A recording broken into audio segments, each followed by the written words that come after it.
So being able to be here and knowing that my kids were safe without me, and like previously, like I didn't think that I was able to do that. But I really had no choice in the matter, right? What's your name? It's Tara Wolf. It's good to meet you, Tara. Nice to meet you. How long have you been at Bridge to Shore? Since May 29th of 2023. What's that been like for you? It's been amazing, honestly. When I first got here, I was still mentally not okay. I had a lot of issues coming in. So like, I was able to like focus on myself for the first time. My children were with their dad and my mother-in-law, and I was loved on by these women from the moment I walked through this door. Because I wasn't mentally okay, right? Like I couldn't really speak a whole sentence because I had a lot of issues, and they just loved me until I could love myself. You said when you first came in, you had a lot of mental issues, and then I talked to you just previously here a second ago that when you were ripping and running and doing your things, that this is like your official third attempt. Yes. Going through. So you mentioned being able to work, or rather focus on yourself. What do you mean by that? So like for me, like every time that I left rehab was for my kids, right? Like I needed to be at home and be a mom and work a job and take care of my family, but I wasn't okay. Like I thought I needed the drugs to survive and to be a great mom.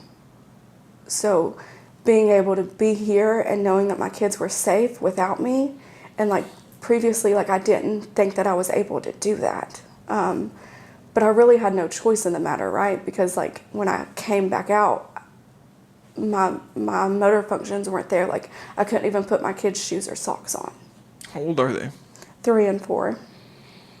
So when you're working on yourself, or you're looking, like I'm using my kids as an excuse why I need to leave, and now I'm finally able to see that like something is going on beyond what I'm capable of fixing at this point.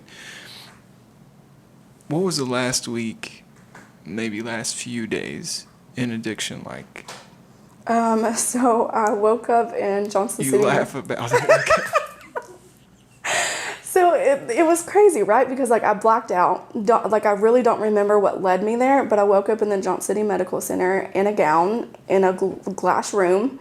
I tried to leave because I didn't know where I was. I didn't know what was going on. They definitely stopped me. So I got the 4-point restraints, and then I woke up about 10 minutes prior to me going to Woodridge.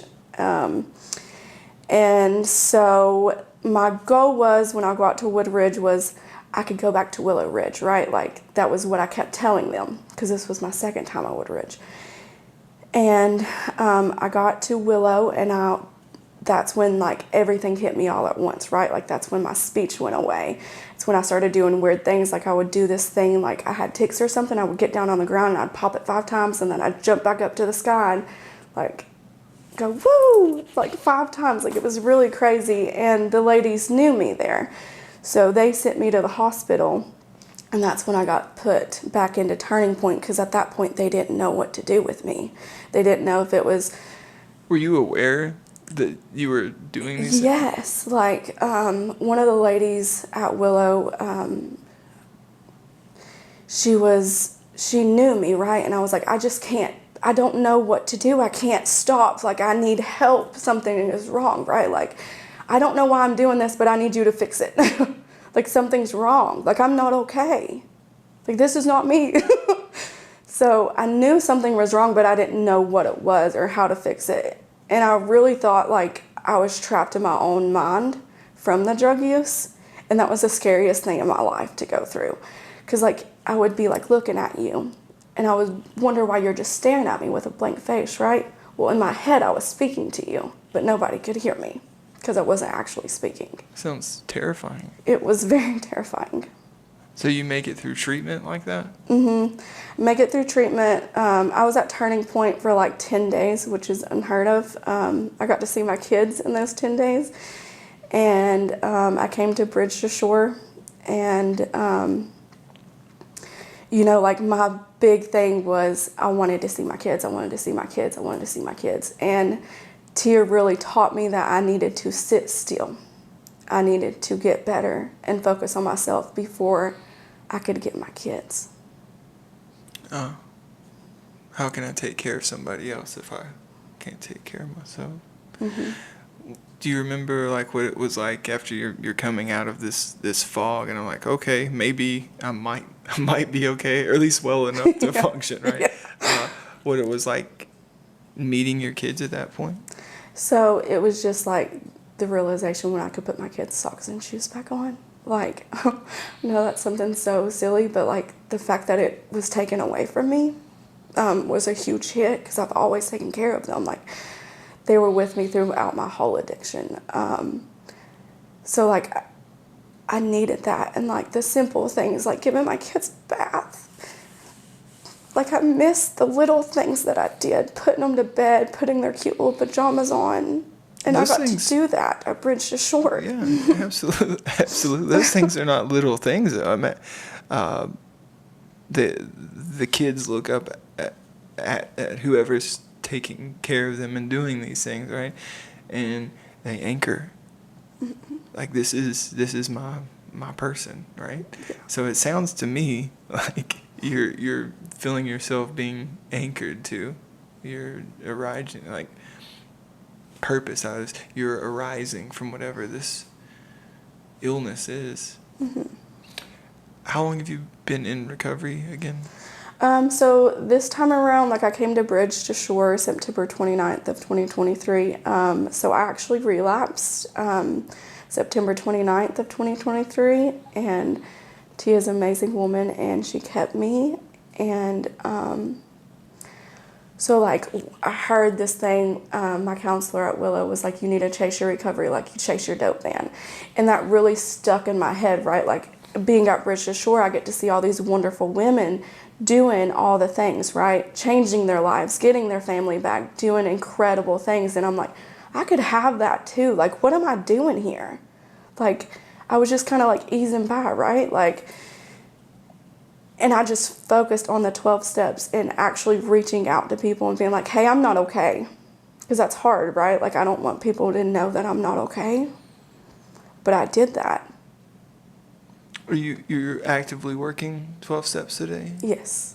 With a sponsor and all the things? Like, yes. It's okay? Yes. What's your experience been like with them? Just like from your perspective. Oh, so each step I come to, I think it's going to be easier than the last one, right? Like my step 4 was really hard. So I relapsed on the 4th step, and so when I came back in, like I really dug deep. Like I got really into looking at all the stuff that I did right, because I sincerely believe that I was a wonderful person and I didn't do no wrong. So like working through that and being able to see where I was actually at fault, it was amazing. The 12 steps, my sponsor, Tia, all the ladies around me, like they've taught me boundaries. And that's been crucial to my recovery, because now I don't overextend myself. Like I will love you. Like, so my family is still in active addiction. So I've learned I have to love them from afar. Difficult to do. What's your favorite thing about your life today? I get to be present. I get to be present for my kids. I get to be present for the other ladies that's coming in.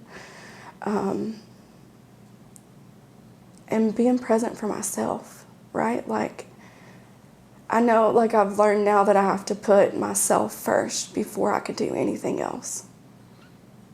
I understand what you mean by that, right?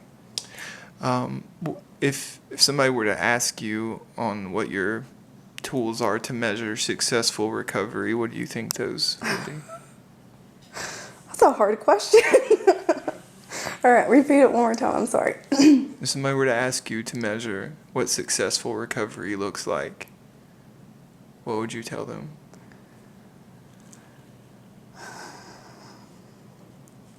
I feel like it's doing all the things in recovery, right? Like going to treatment centers and bringing your experience, strength, and hope in, and like really letting others know that there's a whole new life you could live out here.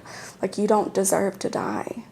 Like you could come here and we can love on you until you love yourself. So I think if you're out doing that and really trying to work in God's will and share your hope, you know, like, because before I came here, I was hopeless and I was so down on myself. I didn't want to live. And like today, like I want people to know that there's a whole different life out here, because I didn't know that recovery was a thing.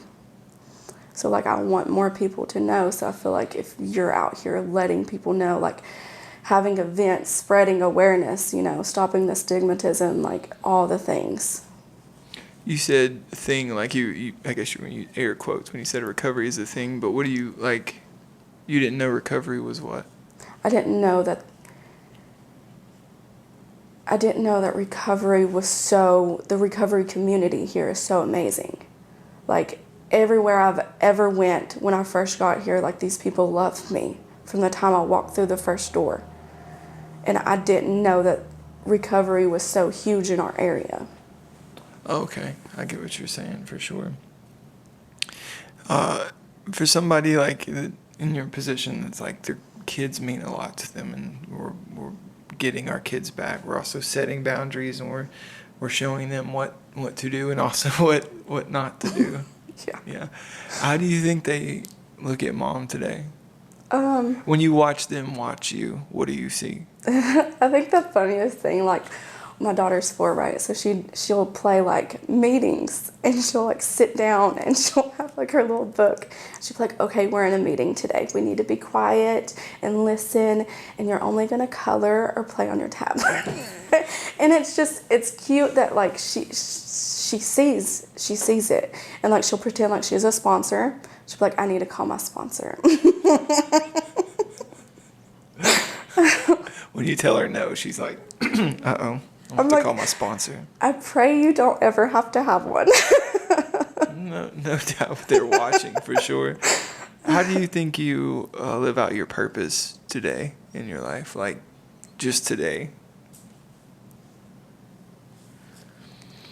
Live out my purpose? Yeah, how do you feel like you're exerting it? How do you feel like you're exercising your purpose? Obviously, that's a member of recovery, and then being a mom and whatever else goes with that. But how do you find yourself doing that, showing up? Oh gosh. Staying still, even maybe. Yeah, How that's do a you do hard that? one for me. Staying still? Mm-hmm. Yeah. Winnie the Pooh said sometimes the best somethings come from doing nothings. So that's a cool quote you can take with you if you I want to. actually really like that. Yeah. So that's a thing, like now that I'm so far in recovery, like I have women that come to me, right? And like I get so stressed out because I worry that I don't have the right things to do or right things to say. But I've learned that just sitting still and listening to them has helped more than me trying to figure out something to say or trying to help them out. Like I just know you need to listen, or I know I need to listen. Okay. Yeah. What do you think the biggest barriers are for females trying to get into recovery today? I don't know. I feel like British Shore has opened a lot of opportunities for that. So me personally, I don't see a lot of barriers. I know that we're growing tremendously, and like we're opening up a mother-child house, and like I get to have my babies all the time, and that's huge. Yeah, it's amazing. Yeah. Thank you for doing this. Thank you.